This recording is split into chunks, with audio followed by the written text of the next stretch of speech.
leopard dan cara melakukan leopard. Pemeriksaan leopard itu adalah pemeriksaan dengan metode perabaan yang berfungsi untuk memperkirakan posisi bayi dalam rahim.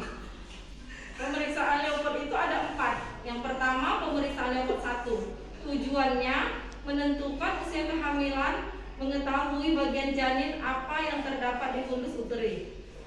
Tekniknya atau caranya, yang pertama, memposisikan ibu dengan lutut fleksi atau kaki ditekuk 45 derajat atau lutut bagian dalam diganjal bantal dan pemeriksa menghadap ke arah ibu.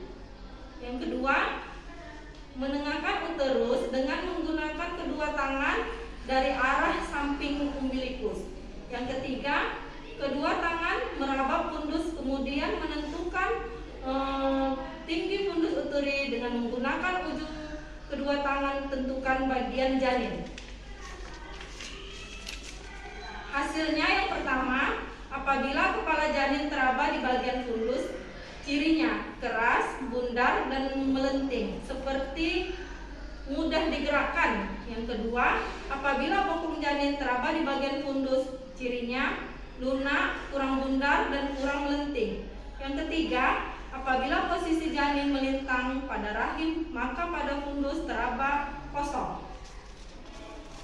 Yang kedua, pemeriksaan leopard 2 tujuannya menentukan bagian janin yang berada pada kedua sisi uterus. Pada letak lintang, tentukan di mana kepala janin. Tekniknya yang pertama, posisi ibu masih dengan lutut fleksi, kaki ditekuk, dan pemeriksaan menghadap ibu. Yang kedua, meletakkan telapak tangan kiri pada dinding perut lateral kanan dan telapak tangan kanan pada dinding perut lateral kiri ibu secara sejajar dan pada ketinggian yang sama. Yang ketiga, mulai dari bagian atas, tekan secara berlahan, tekan secara bergantian atau bersamaan telapak tangan kiri dan kanan. Kemudian geser ke arah bawah dan rasakan adanya bagian yang rata, memanjang atau bagian-bagian kecil. Hasilnya yang pertama, bagian punggung akan teraba jelas, rata, cembung, kaku atau tidak dapat digerakkan. Yang kedua, bagian-bagian kecil, tangan dan kaki akan teraba kecil. Bentuk dan posisi tidak jelas akan menonjol. Kemungkinan teraba gerakan kaki janin secara aktif maupun pasif.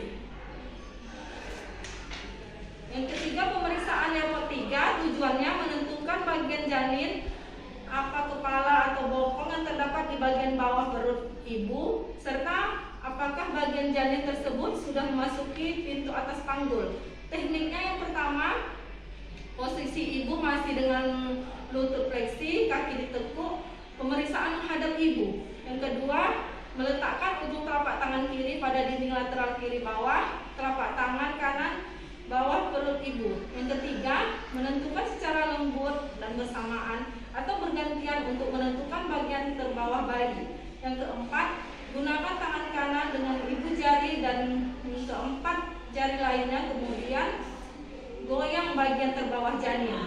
Hasilnya yang pertama, bagian keras, bulat dan hampir homogen adalah kepala, sedangkan tonjolan yang lunak dan kurang simetris adalah bokong. Yang kedua, apabila bagian bawah janin sudah memasuki pintu atas panggul, maka saat bagian bawah digoyang sudah tidak bisa atau seperti ada tahanan.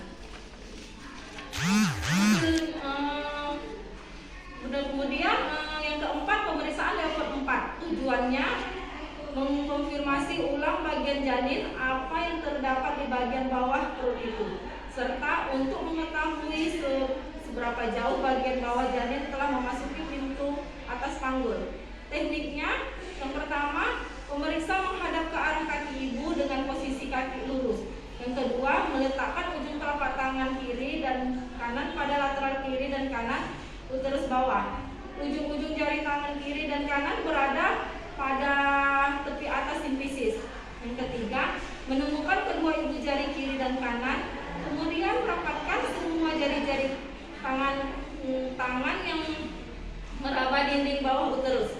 Yang keempat, perhatikan sudut yang terbentuk oleh jari-jari bertemu atau tidak bertemu. Yang kelima, setelah ibu memindahkan ibu jari dan telunjuk tangan kiri pada bagian terbawah bayi. Yang keenam, memfiksasi bagian tersebut ke arah pintu atau panggul, kemudian meletakkan jari-jari tangan kanan di antara tangan kiri dan simfisis untuk menilai seberapa jauh bagian terbawah memasuki pintu atas panggul.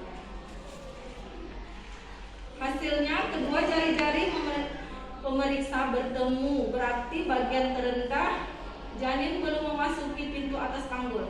Sedangkan apabila kedua tangan pemeriksa membentuk jarak atau tidak bertemu, maka bagian terendah janin sudah memasuki pintu atas panggul.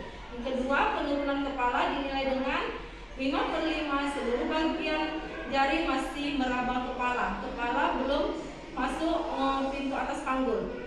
1/5 berarti teraba kepala satu jari dari 5 jari bagian kepala yang sudah masuk 4 bagian, dan seterusnya sampai 0/5 seluruh kepala memasuki pintu atas panggul. Demikianlah tentang Leopold. Saya akhiri. Assalamualaikum warahmatullahi wabarakatuh.